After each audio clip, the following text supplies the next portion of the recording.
Welcome to the channel. You're here with the Reddit Scary Teller.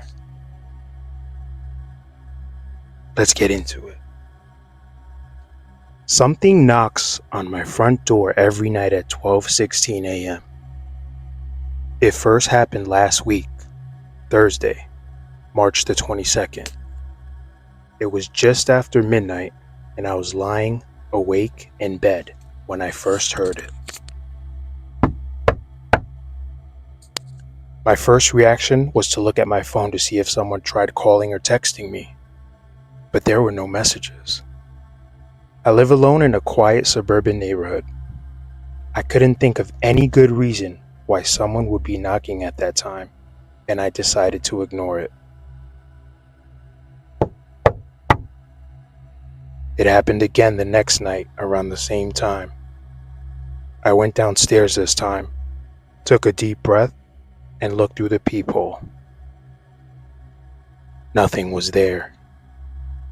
I was getting a little weirded out at this point and decided again not to open the door. But if it happened again tomorrow, I'd be more willing to investigate.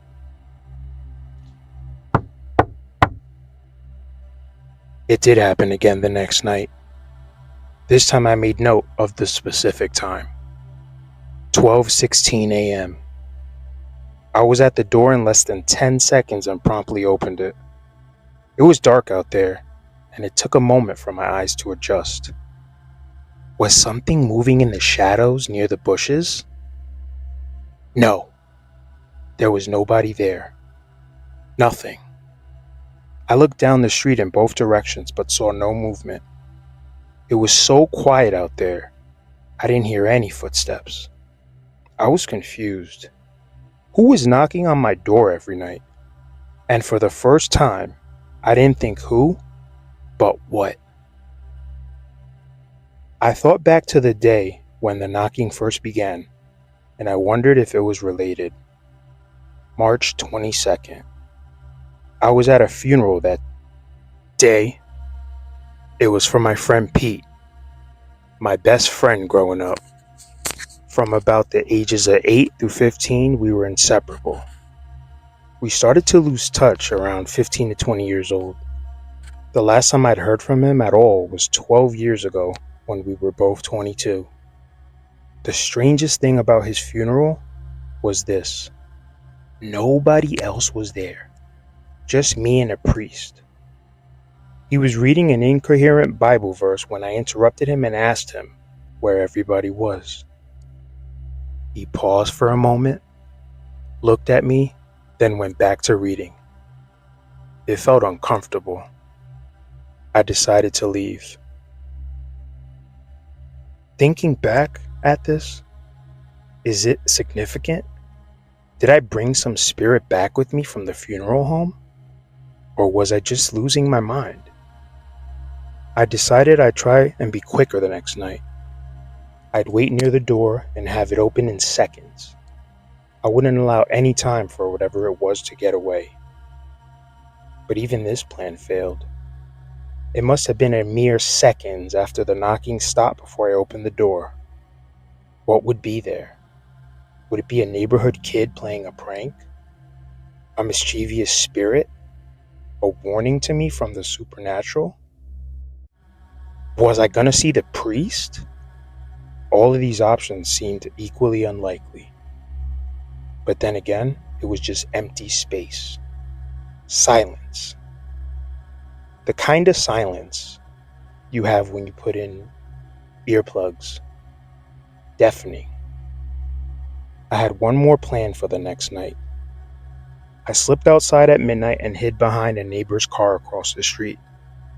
I had a very clear view of my front door and I'd be able to see whatever is knocking. I remember ducking behind the rear bumper of his car thinking, what would my neighbors think if they see me? I looked at my phone. 12:15. It would happen any second now. I was shaking. I looked up and down the street for movement. I couldn't see anybody. I held my phone in front of me. I watched it turn to 12:16 and still nothing was there. I was actually slightly disappointed for a fraction of a second. But then,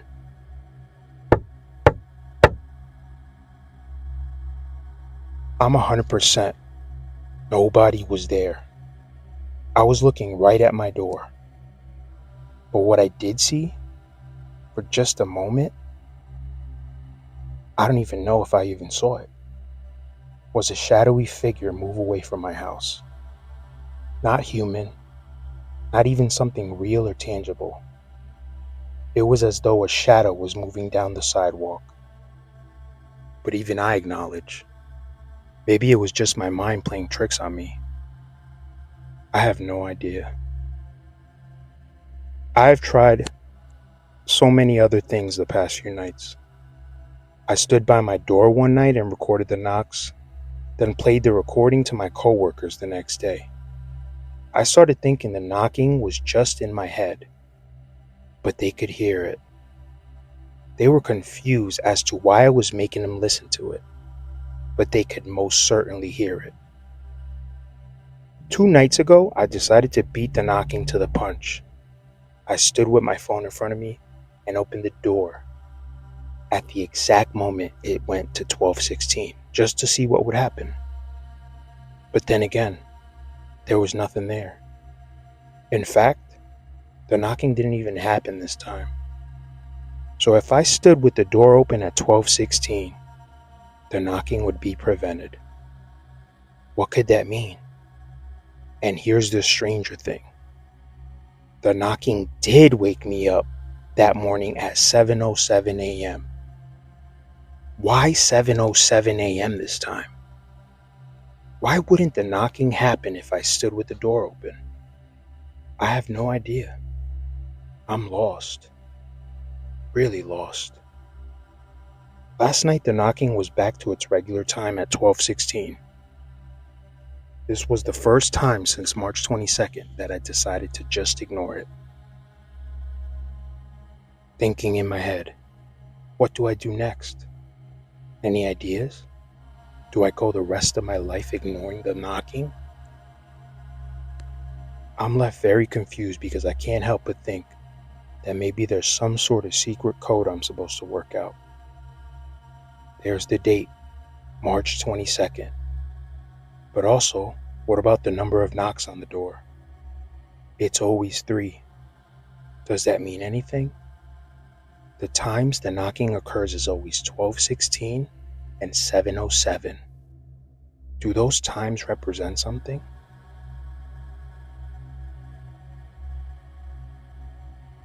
It's been 2 nights, and the knocking is still happening.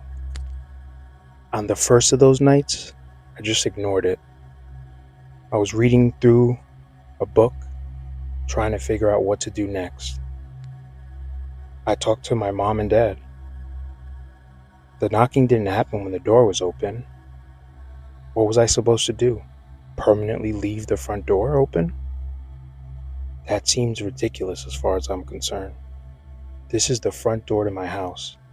Anybody could just walk in, let alone rats, raccoons, insects. That definitely wasn't a long-term solution. Other friends suggested setting up infrared cameras, leaving a fresh coat of paint on the door to see if prints are left, or even contacting a priest. I wasn't even thinking about contacting a priest, considering the weird engagement we had on that funeral night. I did think about setting up the cameras or doing a fresh coat of paint on the doors because I just didn't have any ideas. My brother set me on a different path.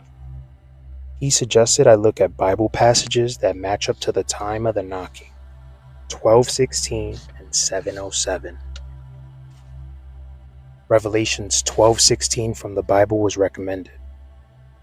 While I was unable to find relevance in that passage, it got me looking into other biblical passages. Acts 12:16. But Peter kept on knocking, and when they opened the door and saw him, they were astonished. I mean, that couldn't possibly just be a coincidence, could it? I'd been at my friend Pete's funeral the first day the knocking began, and the passage directly references the knocking. The second time the knocking occurred at 7:07. After a little digging, I came upon Matthew 7:7. Ask and it will be given to you. Seek and you will find. Knock and it will be open to you. The part I focused on was knock and it will be open to you. Does that mean I should knock back and something will happen? If I put it all together, it appears really that this is the spirit of my former friend Pete who was knocking on the door. If I knock back and then open the door, what I see will be astonishing. I decided to give it a try last night. I was standing by my door at 12:15, waiting. I was looking at the clock when it clicked over to 12:16, and then I heard it, same as usual.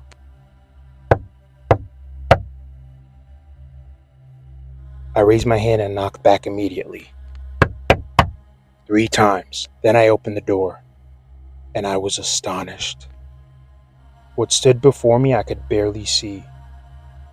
Light refracted off it in a strange manner and made it difficult to focus on. It was mostly a shadow, somewhat transparent. It looked both somewhat familiar, while at the same time alien from this world. It had a humanoid form, but looked tormented, abominable, and odious. In my state of repulsion and fear, it took me a moment to recognize that somewhere deep down inside this monstrosity, what was remained of my friend Pete. It was him, no question. He didn't speak to me. Instead, we could sort of see each other's thoughts. That's the best way I could explain it. And I saw all the evil that Pete had done. The reason that nobody other than myself showed up to his funeral. He had been a monster in his adult life. The worst humanity had to offer. Violence, torture, I saw it all. Most of it had never even been caught for. But it was a crime that eventually got him put in jail, which led to his passing by another inmate. I saw myself at his funeral, alone, as the priest read aloud Genesis 3:22, describing when mankind first became aware of the difference between good and evil. What happened next was an even worse experience. Pete and I were looking at the things that I had done wrong in life. It doesn't compare to anything that Pete has done or had done, but I saw how extreme my flaws had become, how badly I'd been corrupted. The shadowy figure at what used to be my friend's Pete held up a hand to wave. I saw the anguish and agony in his eyes, and then he vanished into thin air. I stood looking into the dark, empty yard of my house for at least a minute before quietly shutting the door. So what did all this mean? Was it a warning? If I don't clean up my ways, I'll also one day become the torturous form that stood before me? How do I start? Should I yell from my window asking a kid to buy the biggest goose in town and deliver it to the Cratchit family? I've been thinking back to my childhood with Pete. What were the signs of what he'd become? Why hadn't I ever heard about his crimes?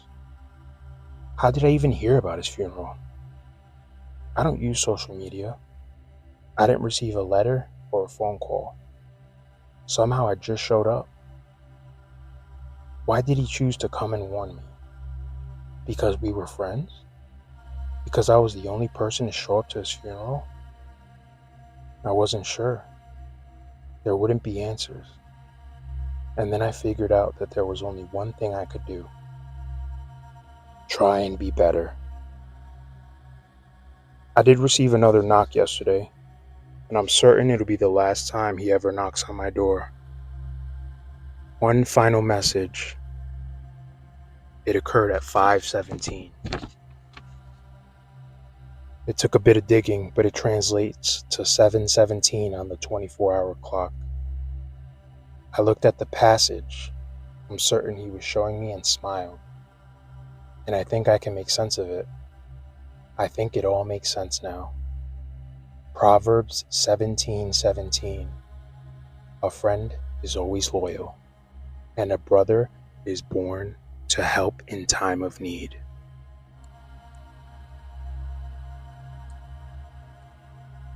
Thank you everyone for watching the video. If you want, leave a comment on stories you'd like to hear in the comments. Leave a like, share this around. And as we head into 2025, do better.